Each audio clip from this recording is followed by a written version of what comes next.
Welcome to Darkwoods Paranormal. I am Gabriel Von Graves, and of course, joining me is Raven Knight Ravenwood.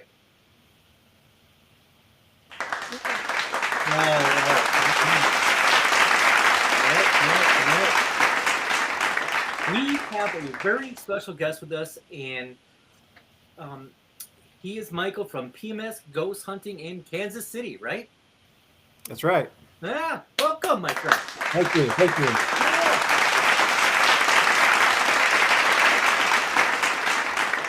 Well, today is Sunday, and at 7:02, good job, Ray. We are doing all things paranormal, and we were fortunate enough to get you and your wife is also your partner when it comes to paranormal ghost hunting. I think that's awesome. You mind telling us about yourself? Well, of course, I'm the M in PMS. She's the P. That's her initials, and then of course combines our initials. And our slogan is "Any time of the month is a good time of the month to go ghost hunting." Absolutely. So I know. Paranormal. I love that, by the way. On a side note, I never felt like I'd name? have anything in common with Taylor Swift, but I guess today I do because she just did her first podcast ever, and this is my first podcast ever. So I now share something much common better with than Taylor Swift, sir. Much better. I know, right? Right? Yeah. More popular, you know. We are so excited that you're here, though, and you know, especially we want to give a shout out to Pam. Hopefully, she's watching, but we know she wasn't feeling very well today, so she couldn't actually make it. But yeah, she's been a bit under the weather right now, so hopefully she'll get better soon. But speedy recovery. Yes, yeah.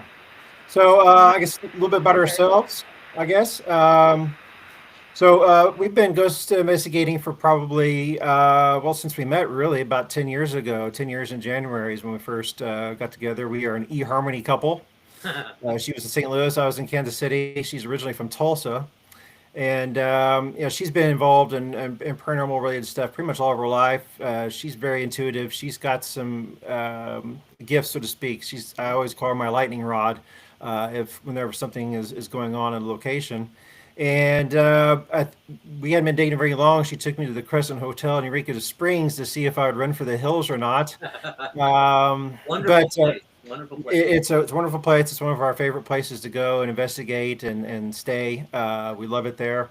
And and so I didn't run. And so we gradually started doing investigating on our own. And then about a couple years ago, we started doing like ghost and historical tours for a small town nearby us, and then we just kind of came up with the idea of PMS ghost hunting, and since then, the last couple of years, we do investigations at like 8 to 10 people at small little locations and stuff that we've vetted out to make sure it's haunted and whatnot, and so we try to incorporate history with doing the ghost investigating, and so we've had a really good time with that, and we're kind of looking to expand.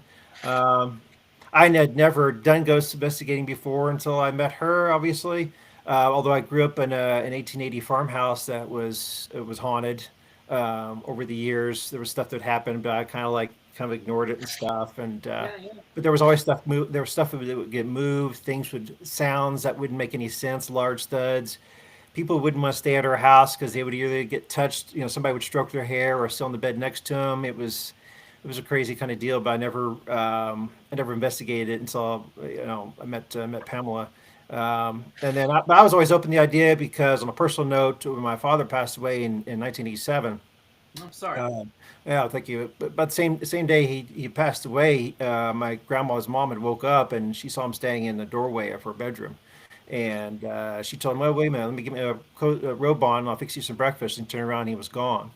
And then about 6 months after he passed, my late mom, was driving home, and she felt something. She was upset, thinking about my dad and such. And she looked down at her shoulder and saw my dad's hand on her shoulder. She could feel it. She could see it.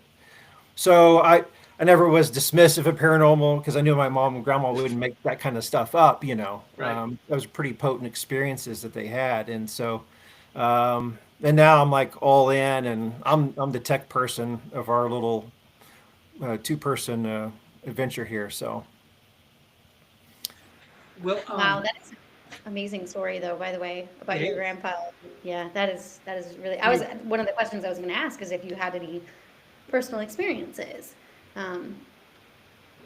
or yeah, if it has, yeah. Yeah, I mean, I really didn't have, I would hear things in the house, but it wasn't until after we lived there for about a year.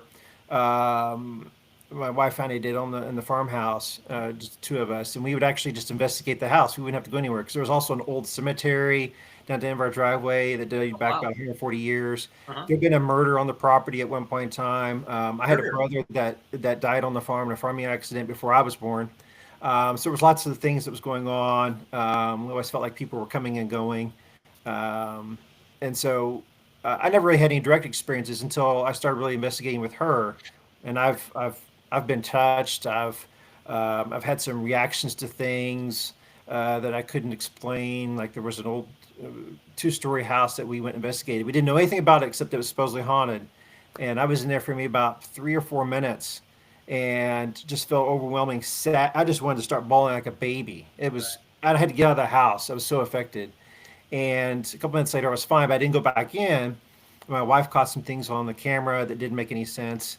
And so I started doing some history of the building, some genealogy, and discovered that there had been a older couple that had lived there many years ago because the house was abandoned, and they were retired and they had built a foundation for a new house, and they were getting ready to do that. And one evening, the husband went upstairs to bed, and then he came down the next morning. His wife had passed away on their porch, Oh, and then shortly thereafter that, he had an accident on the farm, and then he passed away in the house himself a year later.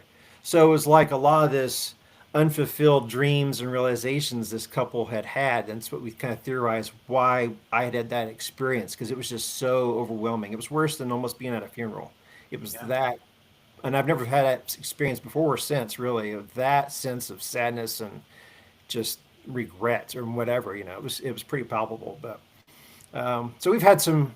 I've definitely had some experiences since I've been with her, and it's one of those deals where you get as an adult, you get more close to um, the paranormal, so to speak, stuff that's out of the realm of explanation. But Absolutely. when you get into it and you start opening yourself up to it, and you may not be a medium or anything like that, but Mhm. you have those, and I'm sure you guys can attest to that. You have those experiences as you become more open to those things and really open yourself up to it. So. Absolutely. Well, it sounds like your grandfather, correct? The one that died on the farm. No, my father had passed. He didn't pass away on the farm. He passed away at a hospital in Oh, Kansas City. But it was experiences that my grandma and my mom had afterwards that were, yeah, that were very interesting to say the least. And like I said, I guess, gave me an open mind whenever I met her, met Pamela, and she see if I was going to sink or swim at the Crescent Hotel. Um, but I stuck it out. So well, now I'm now on I'm the all in. Crescent Hotel, did you have any experiences there when you're at the Crescent Hotel? I think she's had the most experiences, and she has what I often call the holy grail of photos, where she has. It was before we had met, but she had took a photo on a small tour. It was before Crescent became more.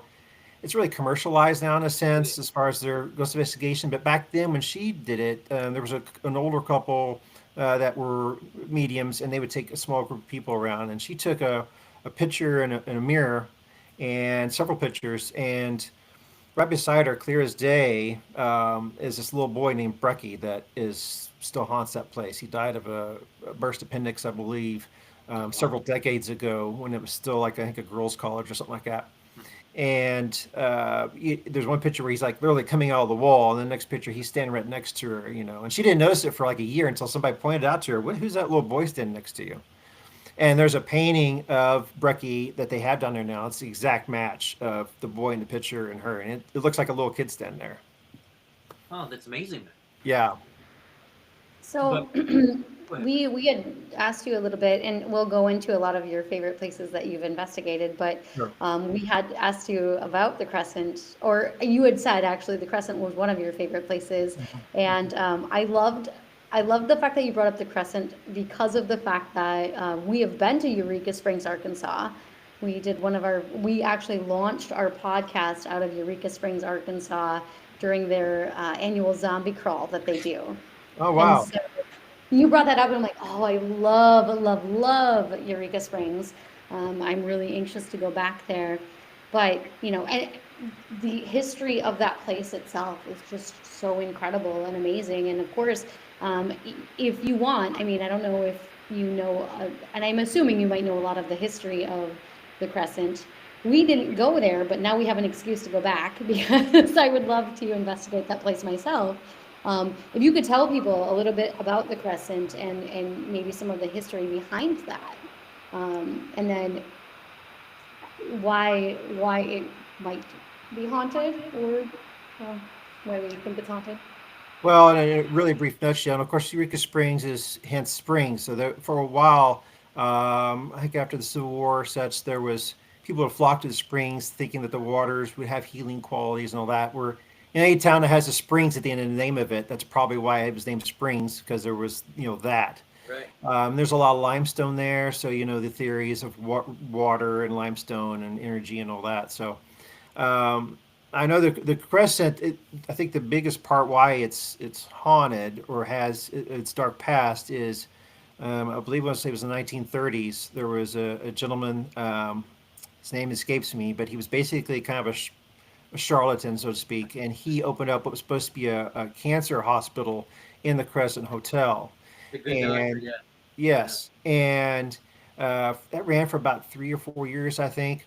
And what he was doing is he was injecting people. They were removing tumors and that kind of stuff, and then also injecting them with a combination of weird stuff that was not medically related whatsoever. It was herbs and just stuff. And then the patients were in utter agony. They weren't being treated at all for their cancer symptoms, and so they end up would die there. And Yeah. the death toll there is unknown, but it's probably a few hundred that died there during his time as running this cancer hospital. Now, what got him in trouble was the fact that he was writing letters Yeah, he was. to the family members of the victims, Yep. or the supposed, they're and asking for more money. They're almost cancer free. They just need a Right. couple more $100, Uh-huh. and he was forging their names, and that's what he ended up getting in trouble over. Was that unfortunately? I wish he would gotten. Ironically, he ended up dying of cancer himself after he was Yeah, he released from did. prison. Yeah. But it's during that time frame that's really made a dark imprint on that building, was all the deaths that occurred up there. I know there's talk about a woman that pushes a gurney across the hallway, on one of the levels, and it seems like it's probably more of a residual thing. There's residual, and there's also intelligent haunts that are there at the Crescent. I mean, it's the whole ball of wax if you want to go there. And so that dark period is because it was a girls' college for a while, it was a hotel for a while, and Eureka Springs is burned down like 3 different times and rebuilt all It different flooded times. with mud so many different times. It just keep on. Yeah, if you go down to some of those buildings that are along Yeah. downtown, I mean, there's like all these different levels Yeah. of almost like an underground, and that's just because they just kept on building on top of Yeah. what used to be. So Well, they removed all the trees, which led to erosion. Have you had the chance to see the catacombs under the streets? we have not been in the catacombs, no. Just been underneath some of the buildings that have 2 or 3 floors almost like underneath of it. Mhm. It's almost like a catacombs in that sense. It's kind But of, yeah, we've absolutely. never been in those tunnels underneath the street. Although I don't know how to handle that. I'm a little claustrophobic, so I. They weren't that bad. I mean, you Okay. could see, you could look up, you could see the sidewalk. I mean, it wasn't that bad. Yeah. But claustrophobic. I mean, you spent a lot of time down there, and then you're walking on bones and stuff. So, I was gonna say, what an interesting career choice if you're a little claustrophobic. I feel like ghost hunting, you have to do, you have to be willing to climb into things and go up on things. And I hate rappelling down things. I hate going down a ladder. I'm not a fan of that. But like the things that Cobwebs, people bugs, don't realize we all have to fun get stuff. ourselves into. Yeah. Yeah. I mean, it's we're not spelunking, so that's okay. We don't investigate a lot of caves, so I think I'll be okay. That'd be fun too. Yeah.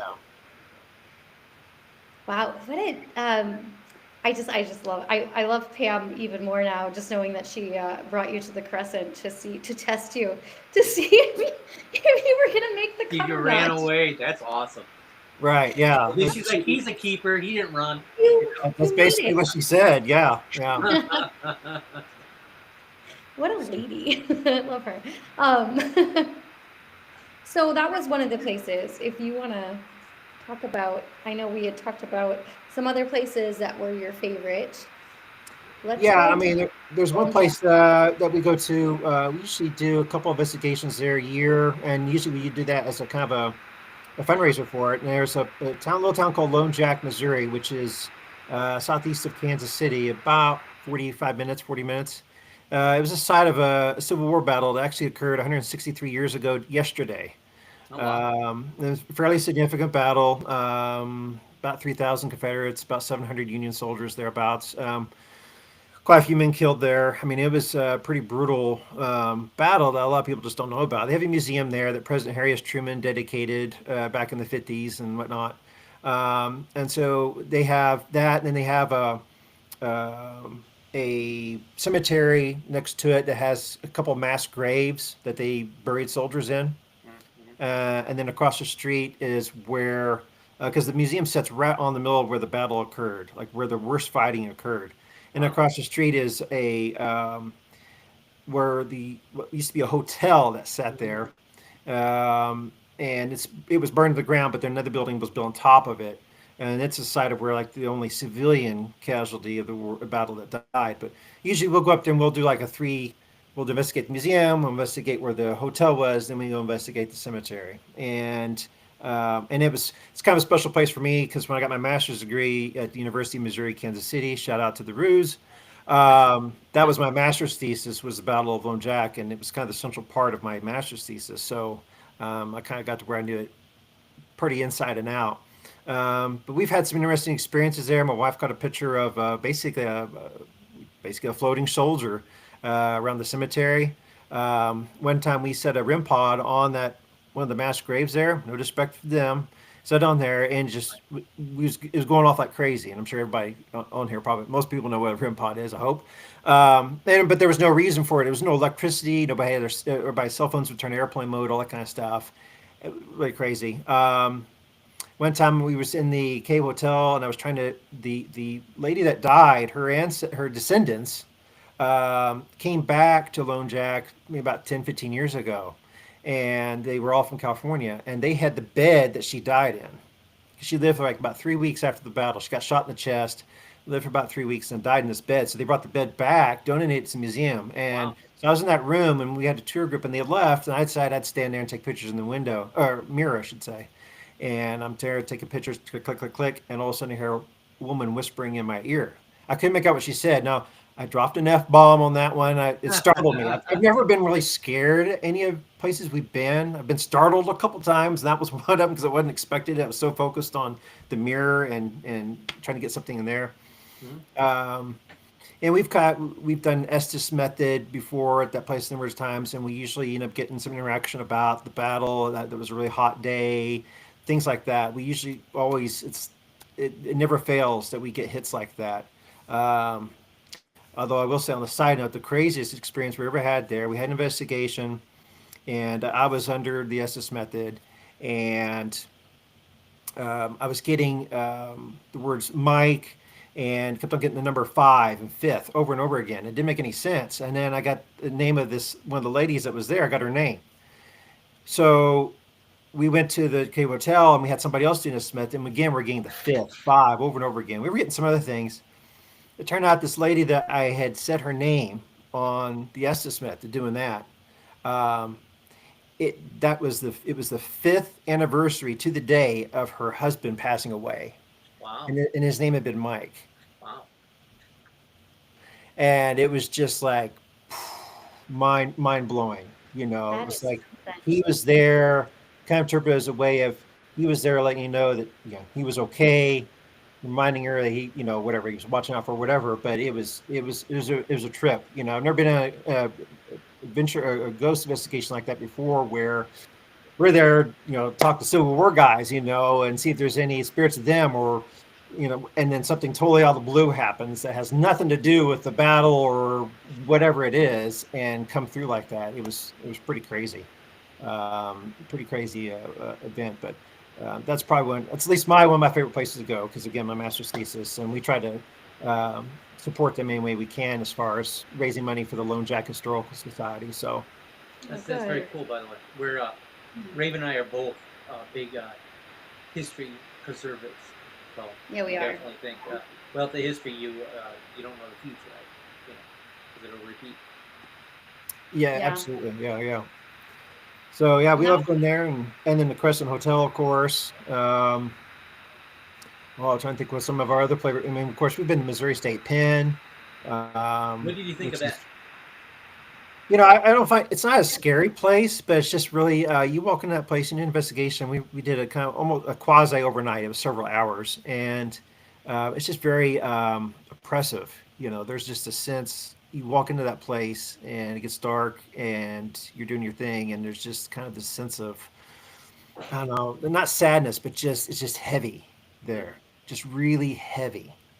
Um, and I know we've someplace we definitely want to go back to, and we've had some communications back and forth, learning some things from the people that run it because they're very very giving of their time and advice there at the Missouri State Pen. They're wonderful people that we always try to shout them out or share stuff on Facebook. Anytime they post something, we try to share that out because they've been so good to us. So. Absolutely. Um, so that's another favorite place of ours for sure to go to, and it's not very far. It's only like 3 hours, so it's a good location for us to go to. But I think what else I know gave you a name, and for some reason I'm drawing a blank on whether there was no location I don't know I gave you, but It's usually my job to forget what I'm supposed to talk about. So you got to right, find a different job. That's fine. I right, was and gonna I was gonna ask you, I mean, you said that Pam is a little bit more sensitive, right? So she mhm. takes on those kinds of things. And then you were saying like places like you go into Missouri State Pen, for example, is she's taking on all of this energy, or like like to call it Bad Mojo Jojo, which Gabriel always is like, what are you talking about? But Fat Momo Jojo. What did you say? Mojo Jojo. Momo I'm pretty sure Jojo? that was Powerpuff Girls. I'm pretty sure they said that. But So I have a secret. I have never watched Powerpuff Girls. So will you please take a moment and explain to Michael and myself Powerpuff Girls? Michael might know Powerpuff Girls. Michael, are you a Powerpuff Girl? I Please, think I've please, heard Raven. the name, but I have no idea what Powerpuff Girls are. Yeah, Powerpuff Girls. Raven, please let us know what Oh Powerpuff gosh. Girls are. I only know it because my niece was obsessed with it when she was younger, and it's like it was a cartoon of these And three young. which one of the five Powerpuff Girls was your favorite? There was only three of them. See, I don't ever watch it. I don't know. So out of the three, which one I are don't remember what's their your favorite? names. Does Cocoa Puffs count? Because I like that cereal. It Oh, I does. love It actually Cocoa does. Puffs. I feel like that should count now. Yes, It that should. will be the fourth. But I don't know. I don't. I I used to don't like remember. blueberries. I don't know if that's Powerpuff Girl, but That's not no, Powerpuff Girls. because you'd only No, get Count it in like Chocula October. all the I way. love them. What? Count Chocula. You said blueberry. I love blueberries. You never Yeah, had but Count blueberries? Chocula is better. We do this all the time, Michael. I'm so sorry. That's Michael, all right. you've had blueberries, right? I go off on these things. Oh goodness. All right, Sorry about but that. So the Powerpuff question Girls. was, besides Powerpuff Girls, go look it up. Google it if you want to, or I whatever. will It's Google Google's Powerpuff even thing Girls. anymore. Yes, please. Not the point. The point is, how does she or you like get your like I want to say like decompress from all of that, that sadness and all of that you're taking in. Yeah, I mean, like I said, she gets more affected than I do. I remember the last time we went to Missouri State Pen and we got done with it. And we had a couple that was with us, and she said that she barely even remembered even what we did during the whole time. She was just kind of in a fog, in a daze there. She does a lot of things to protect herself and kind of keep herself kind of closed off to some of those things. Um, just as the fact it gets be overwhelming for her, and we'll usually start with like at the beginning investigation. We'll usually start with like a power of protection prayer, especially if we know if the place is going to be probably dark or Good whatever, idea. or just Good idea. oppressive. And then certainly afterwards, of course we tell them, you got to stay here. You can't come home All with right. us. Don't come home. And Yeah. yeah, right. And then also, we usually say some sort of prayer at the end of that too, just to protect us and make sure everybody stays where they should be. Um, but she has a certain gift for things attracting to her, ghosts or people alive, because she'll have regular everyday strangers come up to her and then just like tell her things like, "Why am I telling you all this?" And they just unload these things on her. It's kind of crazy. Um, and sometimes she can see things. Like for example, on my old farmhouse, she was out mowing the yard and she saw a man standing on the front porch waving at her, and she's like, "Well, was that your dad?" And she gave me the description. And I was like, "No, it was a gentleman that had been born in the house. I knew him most of my life growing up, and he'd passed away a few years earlier." And he was buried at the cemetery just down the end of our driveway. And he lived in that area his whole life. So I was like, yep, that was him. And he was waving at her. She was mowing the yard. Huh. So sometimes she'll pick up on that kind of thing too. I've never experienced that. I've never seen a shadow figure. I've never seen a full-bodied apparition. I've just had other experiences. I've been affected a time or two. But yeah, she is smart enough and knows how to wall herself off from being really adversely affected by something, whether it's bad or whether it's overly sad or whatever. So What experience, since you said you've never seen shadows people, what experience do you want to see that you haven't seen yet? well, that's a good question. Probably, I guess the holy grail would be to see a full-bodied apparition appear in front of you. That's kind of it. I remember we were on the deal with the Paracon KC, and we did this thing at the Kansas State Prison in Lansing. And Brian Murray and Rochelle Stratton and Dustin Perry were kind of led different groups around. And we were with Brian Murray and Rochelle at one point, and Brian was telling me about sharing the story about how he saw this basically a full shadow figure, walking across this hall, and I've never experienced that myself, but it's like, well, fingers, at some point I imagine I will if we do enough investigating. But I think I think a lot of people see the shows that used to be on anyways. A lot of those shows aren't on anymore unless you go to YouTube or Right. Beacon TV or whatever. Not trying to plug them, but No, uh, plug uh, them. I mean, that's yeah, what we do. and they'll spend like a full week at these places, and then they boil it all down to 45 minutes, and then that 45 minutes, there's like maybe 5 minutes of actual. The Right. evidence is small; it's minute, Right. and you just Then you go investigate a place for 2 hours. You have 3 cameras, and that's 6 hours you have to go through. It's wonderful stuff, and 95% of it's boring. right, It's good. absolutely, People don't realize it's like on TV they edit it so it's honestly like, oh, look, we're getting all this and this and this, and that's not the way it works. You could sit in a corner in the dark for hours and not get Right. anything, right, Yeah, and people don't realize that it's not all the glam. I mean, not that it's not wonderful, because obviously we do it because we love it, but it's not all this glam that people think it is, or all this oh, it's all this and this and this is happening. right, and it's also not. I think some of the general public, or at least it's interesting. Like our followers on Facebook, about 75% of them are women, and most people are open to paranormal are women. I think men have the tendency they can't fight it, they can't see it, so they don't want any part of it. Right.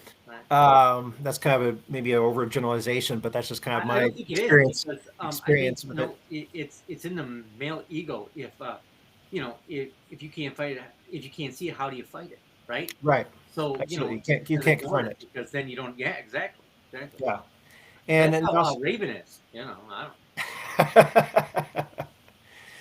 and then Wait, what? If you What can't am I like? see it, you can't fight it. So you get really. I annoyed like by to fight it if I can see it. No, Well, I you're don't a fight very ghosts. violent person sometimes.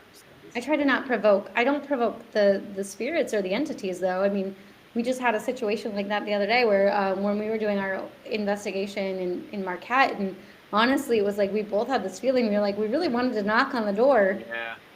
but we were like, oh, we know better than to knock on the door, because the idea was that there was an entity behind that door that was going to be like a violent entity, and that's why they had tried to put this entity behind the door. And both of us were very tempted, but we're like, Well, Michael, we know you better. don't provoke, right? You just kind We of observe and report, right? no, that's one thing we don't do either. Yeah. So we don't provoke anything. We don't try to, Never a rile the good bear idea. or stir the hornet's nest, Yeah.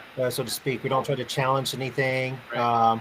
And also, if something is too dark, I remember we went to a place in Eureka Springs, and we went in this one building. There's a hotel on the main drag. We walked into it, and like in 20 seconds, my wife was like, "We need to go," because it was just like way too dark. So a lot of Noises. things that are verifiably like really really bad, we often actually tend to stay away from because it's just like, nah, don't want to deal with that.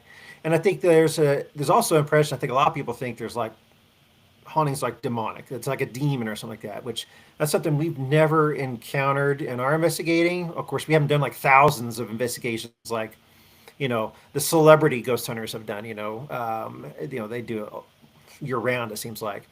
Now, we've ran to a couple places where the guys were bad in life and they're still angry and bad in death, but they're not demonic. There was one place, and I was going to mention that earlier. It finally popped in my head. There is a train depot in a little town called Pleasant Hill, Missouri, which is about 30 miles south of Kansas City, and we've investigated it several times. There was a shootout there. Depot goes back to about 1903. There was a shootout there in the 1920s. Where a deputy was killed, bad guy was killed. They shot each other instantly, both in the head, crazy enough. And then another man another bad guy, we'll just say that, was severely wounded. And then he was eventually taken to a jail cell.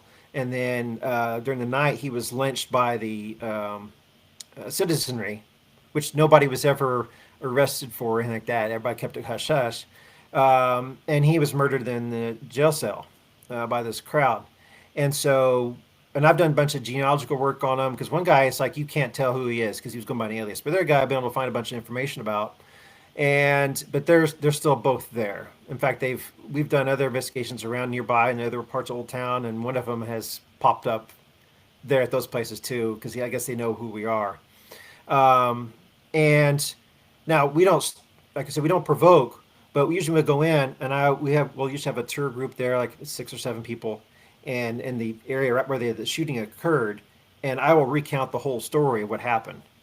And it usually gets a little bit longer each time because the more I research, the more I find out. And whenever I recount that story, there'll be like no activity, and I tell that story, then all of a sudden things start to happen. It kind of stirs it up when you recount their stories because I know, especially the guy that was lynched, probably felt it was unjustified, Yeah.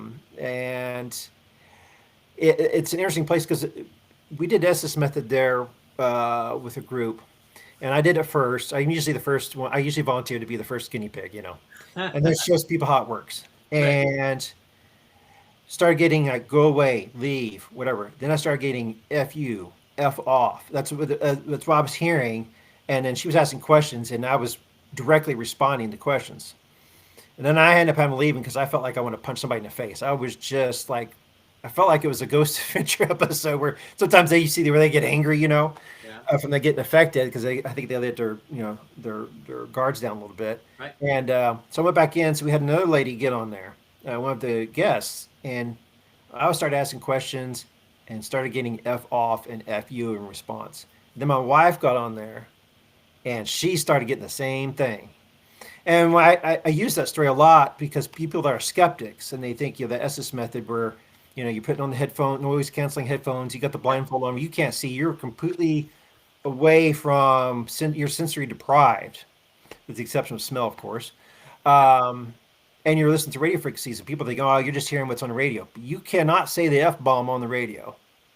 You can't. Not in this day and age, you cannot. When you're sweeping through either AM or FM frequencies, whether forward or backwards, you can't say that. I use that as validation of this does happen. This is real. And we've caught other places too. There was a courthouse we investigated, and there was a man that was hanged there in 1899. He was a serial killer. He killed several members of his family over several years. And we got my wife was asking questions, and we got some really nasty answers directed to her. Words I cannot repeat on this, But again, it's validation that that's not made up. It's not, you're not hearing things. Right. That's just bad people. Something coming across through the stack in between, yeah. Yeah, and if you're bad in life, and if you're still hanging around that place where you got killed or executed or whatever, you're probably still angry. Right. Yeah. Perpetually so. Right. You made a very interesting point. We did an essay, and I'm not going to say what some of the things we heard, But there was yeah, there was an Estes when we did the Sally House, and Gabriel like said some things. You have a very valid point. Yeah. Those things are not things that you're gonna hear on the You radio. hear that stuff on the So radio. like, Sure. yeah, so Right. that's a very valid point. Mhm. I love that you brought that up. Okay. So out of all the instruments you use, and I'll back it up for a second. So for me, the most important instrument that we've ever used was actually ourselves, because I think it's wired into you, fight or flight. Um, Hmm. so I think the human body is probably the best instrument. Um, what is the best instrument that you use, and how do you feel about Oh, that's a good question. I think, yeah, your senses, although um, two parts of that, my answer. First part is like when we go on an investigation, um, we try to know as little specific information as possible. it? Because if you know, oh, so and so died in that corner, and I've had this, people say, I had this, and you go in that corner and you have experience. Okay, was that in your mind or Right, was it a legitimate experience? right, So we try to do is we'll get a generalization of the building and we're going to investigate. Um, it's haunted. Okay, that's good to know. And some things that happen, but so we try to go with as little information as possible, so because the mind can play funny tricks on you. So yeah, the body can be a good instrument, but it can also mislead you as well. Just much like absolutely. a cell phone that isn't on airplane mode can trigger a REM pod Right. or a walkie-talkie. So you have to Right. be a little bit, you have to be careful of that of your surroundings. I think my favorite piece investigation tool that I use probably it's probably a toss up between the good old REM pod Hmm. and honestly probably doing the Estes method. Oh, sure. Um, The I white mean, noise, yeah. yeah, I mean the some sometimes it can be a little bit like okay, you don't get much, but then sometimes it's like you're having almost if it's a intelligent haunt, you can almost carry on a conversation almost sometimes with them if they have the right energy and then whatever.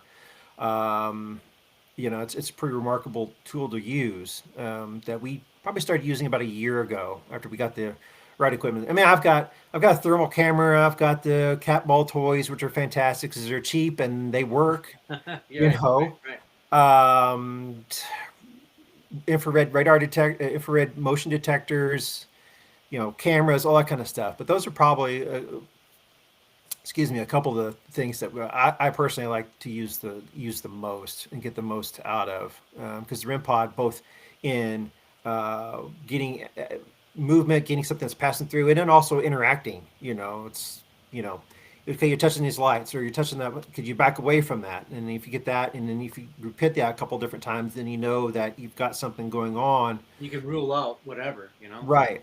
Yeah. And so it's really simple thing to use. So those are probably my two favorite things. Besides, like you said, the human body is a great detector. Hmm. Here we had an investigation not too long ago. I was doing an Estes method, and my wife was asking questions, and um, even through the blindfold, I could see like a shadow.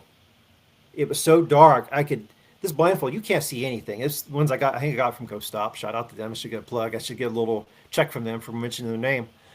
But and then all of a sudden, I almost jumped on my chair because she had told who we were talking to that they could touch me if they wanted to. Hmm. It's like, well, thank you, Yeah, but I hate that. Raven does it all the time, and I said, don't do that. Yeah. Okay, no, it wasn't me. All right, it was our friends chumming with the spirits who on our live the other day were like kept going, touch Gabriel's leg, touch Gabriel's leg. So it looks like His leg did Michael, get you and I are touched. guinea pigs. So congratulations on that, sir. But Yeah, continue. we I'm sorry. sacrificed you. Yeah, that's fine. I guess. it's all right. No, I just felt all of a sudden this really static electricity just going through all my body, and I could feel like cold. I could feel goosebumps from my left arm. And it lasted like maybe a second or two, Mhm. but it was just so intense. It never happened before that or after. It was just a one-time thing, and so it was because she had asked us. She had said, go ahead and touch them," and then shortly thereafter, then boom, it happened. And then it wasn't long after that, I got this weird message like, what was it? She can see. And then she asked a question, "What do you mean, whatever?" And then I got another thing a couple seconds later saying, "It is you," meaning that she could see that they realized that she could see them, so to speak, and that it was her and not me. I mean, it was pretty remarkable experience. But so How do you feel about orbs? Where do you stand on that? my wife and I kind of disagree on orbs sometimes. It's probably the one place where we, of all the things that we investigate, the one thing that we probably disagree on is orbs. I'm really skeptical of them. Mhm. I will work hard to debunk an orb as dust or water or a bug or, I was at work and somebody at my work, they knew what I do, and they had a picture of this house and like, oh, it's an orb. Oh, and I looked at it and it's like, okay, can you see the rain drops falling on the puddles are all around? And it's water and it's raining. This is probably a water droplet that's on the screen of the camera. And like, And oh, they you're right. argue with you. They're like, no, no, no, no. Yeah, That's a ghost. Yeah. right. Right. But no, we have though legitimately caught some orbs. I'm probably as much skeptical and debunking as I am of them. I'm probably more up into them than a lot of others because it seems like there's like people are really believe in them and other people that really don't believe in them at all. And then I've caught several using my ultraviolet camera, which great thing about that is I can take like 600, 700 photos. We were like at the Kansas State Prison. I had taken over 600 photos. I got down to like the last half dozen when I actually caught a light anomaly. Mhm. That's an example where you can investigate. And then at the very end, all of a sudden you catch them. I didn't realize it until I got home and started looking through all the photos. So that's a great tool to catch a light anomalies. And we've got several of those. And we've caught, when an orb does, like, there's no air on and there's like one orbit at all, and it kind of does this and it meanders around and whatever. And it's like, and it pulsates. It's like, what is that? That can't be dust. It's not a bug, And so, yeah. We ran situations like that. One of our good friends from Show Me with the Spirits, which to my understanding you actually met not too long ago. Um, Right. they OG and was very skeptical of orbs until we actually were at the Sally House, and we had a lot of interesting orbs happen there, and then kind of became a believer. So I think it's in the moment when you're there, and then and nothing happens, and you watch it, and you're like, well, where did that come from, right? Great big huge light came out of a wall and circled around, went back, and two reasonable guy, at least one, oh geez, reasonable, I'm not. And then so we try to figure out what that is. But I used to be skeptical on orbs, but I think it all depends, like you said, on the environment. If it's rainy, if there's a lot of dust, if there's a lot of bugs going around, you kind of discredit a lot of that. Yeah, absolutely. And we work really hard to try to debunk whatever we do catch. I mean, we'll collaborate, say, hey, can you listen to You this? have This is to. what I heard, and we do Yeah. that, and we share the photos and videos with one another, and really go over them with fine tooth comb. And of course, also when we're doing the investigation, if you feel a breeze, is there a window open or whatever? Those kind of things, because you have to.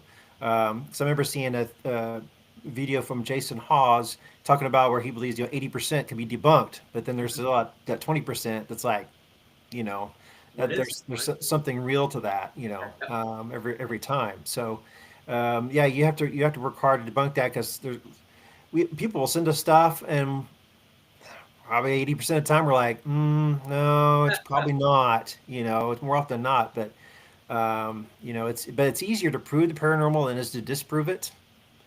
So, which I'm of the mindset too, and this might be a little wonky to hear, but I believe that sometimes hauntings, they're not residual or they're not intelligent. It's an interdimensional thing. So like a portal.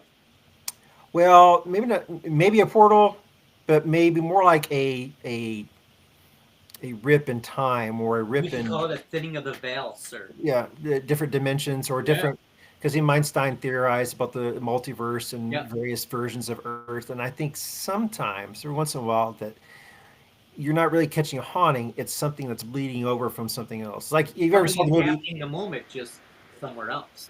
right? And if you Yeah. saw the movie Interstellar, which is like one of the best Yeah. science films in the I science haven't seen fiction. it. I haven't seen it. Oh, Oh, you it's must, good. Yeah. because it really deals with relativity and how time works and how we perceive time on whether it's near a black hole or a different planet, because time is Right. a human construct and it's different Yep. everywhere else on the planets, everywhere else on Earth, all that kind of, or universe, whatever. And there's a part of that is the whole interacting from one time dimension, wherever, over into the next, or into our own dimension. So Right. I think there are some things out there that involve that too. I don't hear a lot of people talk about that, but that's just kind of a theory I've developed over the years of whether it's a rip in the fabric of time or space or however you want to put it. What do you Based think on of the what witching Einstein hours, said. like between 12 and 4, 12 and 3:30? What do you think about the witching hours? I never have given it a whole lot of thought because haunting is a haunting. That's one misconception people have of these ghost shows. It's like, oh, they're doing it at night. You can only investigate at night. That's when the ghosts come out, is at night. But they're doing it at night because everybody's in bed. Most of the cars are off the road. Things are 11, shut down. Things like that. 10 and Because 8. Yep. hauntings take place during the daytime, morning, They do. noon, night, breakfast, do. lunch, dinner, 3 o'clock in the morning snack. So, is there a 3 o'clock witching hour? I'm open to the possibility. I would need to see some like evidence of that. I'm sure it's a possibility. But again, I think a haunting can take place anytime, anywhere, and it can be amplified sometimes by an anniversary or the weather or whatever. But yeah, I mean, it's certainly possible, but it's not something I've really given a lot of thought about as far as like the three. I've heard of it, the 3 o'clock witching hour, but I've never really delved into it. So I think again, a haunting is a haunting. What do you think of cryptozoology? Bigfoot, Mothman, which doesn't exist, and then I don't know how people will take this, but we'll go through the list here. they'll Okay, take it hard, they'll hate on it, then you Yeah, get an email. It's fine, It's so fine. UFOs. Okay, I'll believe when I see it. I don't want to get beamed up and probed by an alien species. I don't want that to Me happen. neither. Right. No probing. Yeah. That's when I have to believe to see it. If I see it firsthand, then I'll be a believer, or unless somebody actually shoots down a UFO or captures an alien and all that kind of stuff. I certainly think it's possible, but I'm not necessarily a diehard believer of it because we're just a tiny, tiny little speck of sand, less than a Yes, speck of sir. sand in the whole universe. For somebody to find us, because we haven't found anybody else ourselves, even though our technology, we're assuming that somebody out there is a life form that has technology that's way more advanced than us, and they can travel through space like Dune, where they can fold space and time, because that's the only way you can access from one galaxy to the next, or one part of the galaxy to the next, is to be able to fold space and time, because light year travel will not do it. So that's kind of my phone. That possible. I'll believe when I see it. Bigfoots. I really wish somebody would actually catch one or find one dead. That's another. I certainly believe it's possible. I certainly I was people going to say, know. Michael, watch your words here. I know. Just I know. kidding. I No, know. you just go for it, brother. Don't worry about it. I know people I'll believe take all the it. hate. I set you up for this one. It's fine. Gabriel's on the same page as you. I'm on the opposite end of that page. I know people believe it, and I believe that they believe it, and Right. I'm sure Oh, they've absolutely. gathered evidence and such. I'm also a believer of the theory, though, that why nobody's caught a Bigfoot, alive or dead, and whether it's Bigfoot, Yeti, whatever, is that possibility they could be interdimensional beings. We've heard that a lot, actually. Yeah. We actually talked to the Bigfoot people. I can't remember the name of their show because I don't necessarily watch the Bigfoot shows or UFO shows, but we talked to them at the Missouri Paranormal Convention earlier this year, where you guys were at. We first met you. What was it? Finding Bigfoot? What was that show? I think so. That might have been It is Finding Bigfoot, Is it? yes. And That's they were right. super, super nice people. Very, very nice. I love them. Right. Absolutely. My- And My parents are huge fans. Right. So I had to take a picture with them to brag. I don't blame you. Yeah. And I was talking to one of them, and they were like, somebody has this theory as well, because I'm like, kind of explains why they kind of seem to just disappear. Yep. Somebody will catch. I've seen pictures and videos, and it's like, okay, that's more evidence sometimes than the UFOs Right. or UAPs, I guess now is what they're starting to call them. Yeah. So again, both of them are like, if I see one, I'll believe it. I'll be all in, just like ghost investigating. I'll be all in once I see it. I'm a trained historian. I was in journalism, so I want facts. I want cold hard facts. I want data. I want all that to make sure I believe in something. So, um, yeah, I mean, it's a cool area. I think it's great when people investigate all that stuff, and it'd be great if someday you hear them turn the television at 7 a.m. and they caught a Bigfoot and it's in the jail, or the Bigfoot was flying a UFO. Well, not to be flippant, just trying to make a joke, but Right. No. and the cryptozoology. Now, I haven't seen anything like that, but I'm even more open to that possibility of species where there's Loch Ness monster or whatever being out there, because there's so many species in the ocean. We haven't barely even touched what life is in the ocean. Oh, You, absolutely. you know, so yeah, I certainly believe that is a possibility for sure. So, but I find all that fascinating, and I grew up Kind of in ride the the '90s. I love line the X Files. So, of military intervention where they start creating creatures. So that's kind of where I fall in cryptozoology. Experiments gone wrong, that type of thing. What do you feel about haunted objects like Jeffrey Dahmer chairs that don't exist, and like just other haunted objects? Have you been Hold around? on. What? Hold on. I am so sorry. I'm so sorry, Michael, but that is a callback to the fact that I have a Jeffrey Dahmer chair that does exist. It does. I even showed a picture yesterday. I even have proof that my Michael, I'm parents sorry. have a She gets a little painting. delusional and she just goes off. It's fine. I have It's I have proof. I told my dad I might have to call him, call your and he dad. was all Call about your it. dad.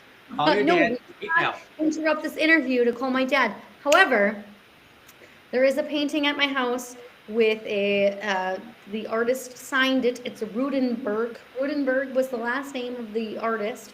And my mom was like, couldn't remember if it was an aunt or a great aunt. Sorry, Michael. But it was an aunt or a great aunt. And she had painted this. And I did a search. And yes, that name ties into the Jeffrey Dahmer family tree on mom's side. So delusions of grandeur. That you just forget that for a second. There is a Haunted Jeffrey objects. Dahmer tree. Have you been? I'll show you. Send you a photo. I will okay. send you all Have the you been evidence around I haunted have. objects at all? What do you think about people being able to leave that imprint on artifacts that they cherish? I think that's certainly a possibility. I think we were in an antique store once, and uh, we caught some things that couldn't explain on an old chair. We didn't get any like voices like that, but we just kept on getting evidence from this one chair, which eventually getting sold, so we didn't get to investigate again. I think there is some hauntings that are like that where people are attached to you can't take it with you, but some people don't want to give it up, Right? and Oh, so I think absolutely. some people are bound. Maybe bound's too strong a word, but they've been bound like in some sort of science fiction horror film thing where somebody casts a spell and all that kind of stuff. I think they're just emotionally attached to that item, whether it's a chair, it could be a painting, could be anything that they just couldn't give up. They were so attached to in life, they just can't give up in death, and so they stay with that. Right. Um, as far as like things being possessed, that's a whole different ball game there, and I don't know. Um, when we were at this uh, Casey Paracon and Dustin Perry was there, and he gave a speech, and it's like, Nice guy, by the way, Dustin. Yeah, very. oh, he's Absolutely. supremely wonderful guy, Yeah. um, and he brought the subject of demonic attachments to Mhm. items, and he was like, okay, so the angel was kicked out of heaven or fell to hell. And so then this high-powered demon is going to then come out of the pits of hell and inhabit a doll to terrorize Of all things. people from Yeah. the doll if you don't ask it the right question or Right. you don't leave a drink for it. I mean, I'm like, Right. I kind of thought of it that way too, but he like really put that in a nice perspective of, yeah. I mean, it's possible. Again, it's like UFOs and Bigfoot. I can't say it's not possible that like a demonic entity would possess an item, Right. um, but I'm not necessarily full 100% on board with it. For sure. But I wouldn't want to experience that firsthand. So, I'll be on the safe side and not try to poke the bear of whether it's Annabelle the doll or Yeah. um, So you're not an Annabelle believer. it's possible. Again, I can't.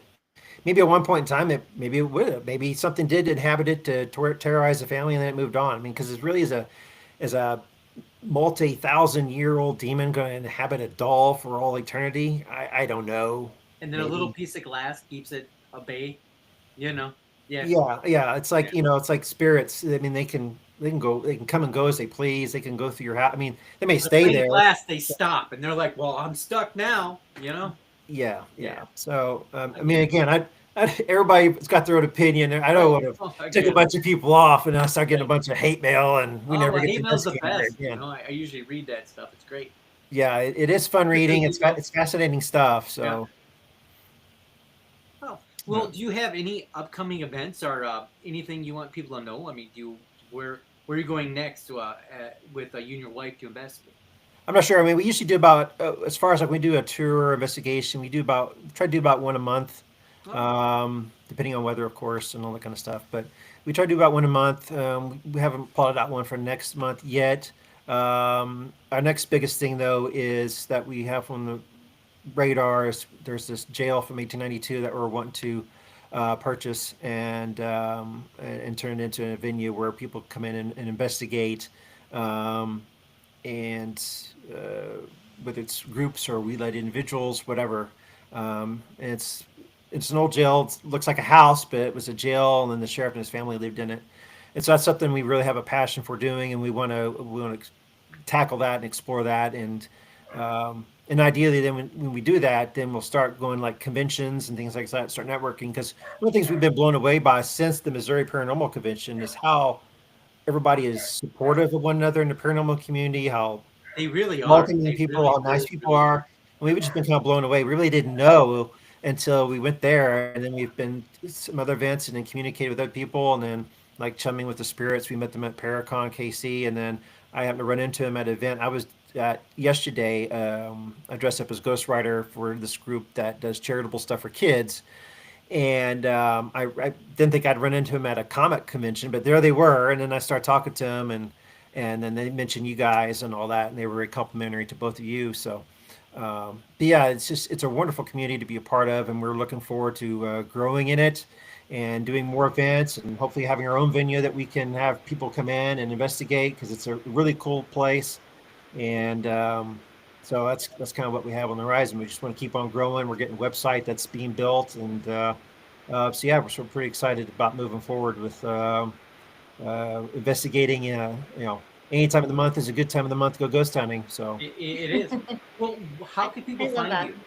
I love that. right now, the best place is just look us up on Facebook, PMS Ghost Hunting, Which is a and you wonderful can. name, by the way. I love it. I still remember meeting you, and the joke behind that I thought was great, man. It really is.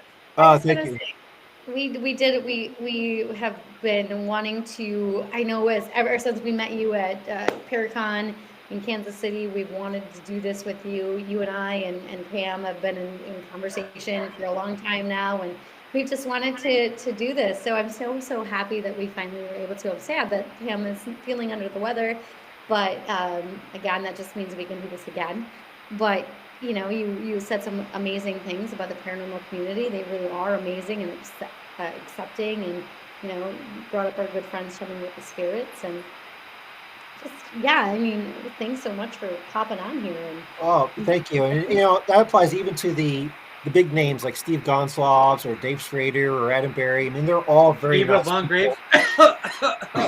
Yes, Gabriel Von Grave. Sorry, Yes. Oh, nothing. number one at the top of the list. Well, But yeah. even the ones that are celebrities, so to speak, Right. Yeah. that everybody Beneath knows, us. Beneath they were us. the Yeah. face of Yeah. really changing paranormal investigating and Absolutely. becoming more accepted. Because 20 years ago, before Ghost Hunters come on, nobody, yeah, it was kind of a taboo thing. People looked at you weird, and they still Oh, might. sure. But there's a lot more people out there. There's so many groups, and there's so many people interested in. Now, if you tell people what I do, they're like, "Oh, tell me more about it," or "I've got this story about this and this." And so those folks really open the door for everybody else that's not so famous, Right. and those people that are also accommodating nice. That was a wonderful thing to experience because sometimes when I used to interview celebrities for a living, and sometimes they had a big head on their shoulders, so to speak. We've met a couple of those guys. Yeah, I but won't say the name because then Raven will get all mad at me. right. Yeah. But the paranormal folks, even the from the big wigs to the people are just starting out, or just folks are just interested in the topic, are all so Right. nice, and we look so forward to networking more. I'm so thankful for you guys to have us on, and hopefully, I guess you'll have a show where you have the P of PMS instead of the M, and you could talk to her and delve into her opinions, and for sure. But Well, thank so you so she's, much. as soon as she's better, we'd love to have you guys back. Oh, absolutely. We'll definitely have to work something out, and of course, we would love to at some point investigate with you guys. So, um, moving forward. So, We're gonna say the same thing. We would love to collab with you and work with you guys. I mean, you are amazing, and you're both of you. I mean, we miss Pam, of course. Tell her that. But you guys are both amazing, and so we really, really want to thank you for coming on tonight and showing and telling your wealth of knowledge because you definitely Oh, are absolutely. You're a lot so of, full lot of of knowledge behind it. great stories. I'm sure we have plenty of more to share. oh So. yeah, yeah. It was just a nutshell. I could talk to you all day. You're so interesting. Well, But You thanks are. You're again. very interesting. Thank you so much. I appreciate it.